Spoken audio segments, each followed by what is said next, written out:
take a page from the MVP, Aaron Rodgers, and control the controllables. The one thing that they can't do, Cam, is they can't replace you if you play at an MVP level. You have played at that level before. It is on you to play at that level again to fend off Mac Jones from taking your job. Yeah, exactly. It's the same thing we always say. Like, I can't hear what you're saying because your actions are speaking so loudly. Like, I don't know this generation like this, and I'm not trying to act like the old fart up here, but man, when I have my own inner turmoils, it's not for me to profess to the world so that they can make it easier, because that's not how it works. You as a football player dictate terms by how you produce. That's it.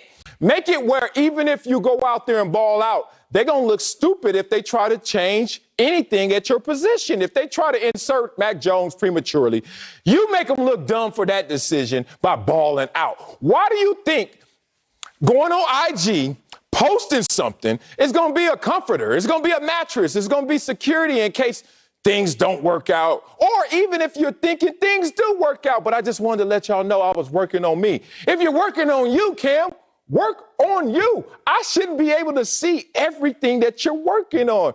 I don't know if this is an intimacy conversation we're having about Instagram and social media or not, because I'm not letting y'all know all of my secrets, where all my demons are. Like, I got to work on some things by myself. And this is one thing I wish Cam would have worked on by himself.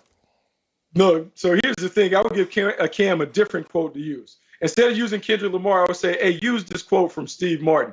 Be so good they can't ignore you. Yes. Be so good they can't ignore you. Because, Cam, if you ball out and you play at a high level and this team wins a ton of games and they get to the Super Bowl, well, guess what? Mac Jones can't get on the field because it's hard to remove an MVP caliber quarterback for the next guy. And so all Cam should do, put the blinders on, focus, make this the best offseason that he's ever had in his career. And then when he gets his opportunity in training camp, he balls out from beginning to end. Because if he does that, then he ain't got to worry about Mac Jones or anybody else taking that job. Because the one thing that we know, coaches like winning, and they like guys that are going to bring them closer to winning.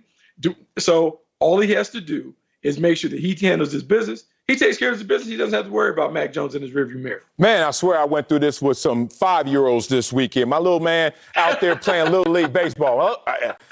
This is not just me saying it. My little man got a little skill in baseball. And it's funny because I can't play baseball worth a lick.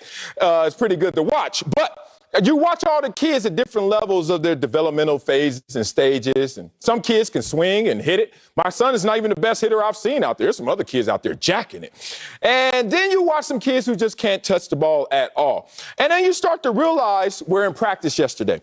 And some of the coaches, some of the parents are a little more critical, like your kid's going to get a scholarship at 5 right now, or he's going to make the majors if he plays well in the next game. And I'm like, hold your horses, calm down right now.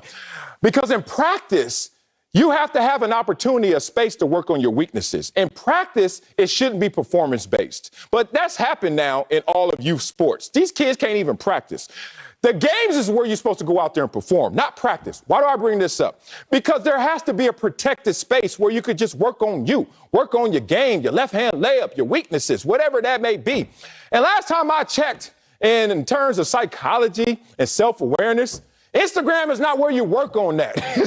It's not where you want everybody to judge you, grade you, and say, yeah, I'm for you or not. We're not going to help you throw any touchdowns, any completions, and we're not going to take it easy on you if you throw interceptions. Cam Newton balled out last year based on the circumstances. Now, in the absolute sense, no, he did not. But 21 total touchdowns and only 10 interceptions on a team that had no weapons and the most opt-outs.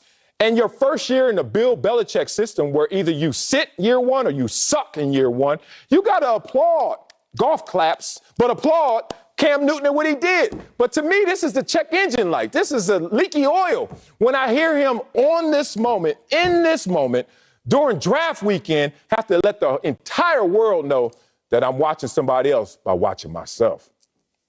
Look, man, look, draft weekend can be sensitive for everybody, particularly when you're not necessarily entrenched in your position. Cam Newton had to come back on a 1-year deal. It was really a peanuts deal with some incentives in it. So he knew he was on a very tenuous ground, tenuous situation coming back. Well, now they mess around and go and draft Mac Jones in the first round. Ooh. And it's something different. Something hits a little different when they draft somebody in the first round behind you. Then he had to look at Mac Jones walk out with that swagger like he's Vince McMahon, like he's ready to go make it happen. And so, look, since Cam is in his feelings right now a little bit because he's like, man, this dude's going to come up here. They're going to give him the first opportunity to take my job. If I slip, I got to tighten up. And so I applaud him for recognizing, look, man, it's on me to control when I may lose this job, but he has to ball out. He knows it. We know it. You know it. We'll spend the next 6 months talking about it. He got to ball out. If not, we're going to see Mac Jones take over in New England. Man, look, Bucky, we can't talk down to all situations. We got to bring them up to our standards, to our level. I can't do this to Cam Newton. I can't let him get away with this. Let me personalize this story. I was in 2000 in my fourth year, first time as a starter. Bruce Smith out the door, and it's just me. It's all on me. You know what the Buffalo Bills did in the first round? Drafted a defensive end by the name of Eric Flowers. I watched Eric Flowers day one at practice, and I ain't gonna lie to y'all, I thought he was better than me. Now, I can't watch me play unless I'm on watching film, but to my eyes, I'm like, that dude looked better than me. And he got drafted in the first round. But you know what my response was? I didn't have social media, so who knows what I would have really done in that moment. But my response was to go out there and get 10.5 sacks, force Buffalo's hand, and go out there and become the highest paid free agent. Cam Newton's better than me. What the hell am I over here telling Cam Newton what to do? He knows what to do. Shut him up by your play. But right now, it looks like he wants to shut him up by what he wants to say. Coming up, Aaron Rodgers is in Green Bay right now, and I'll tell you if I have an issue with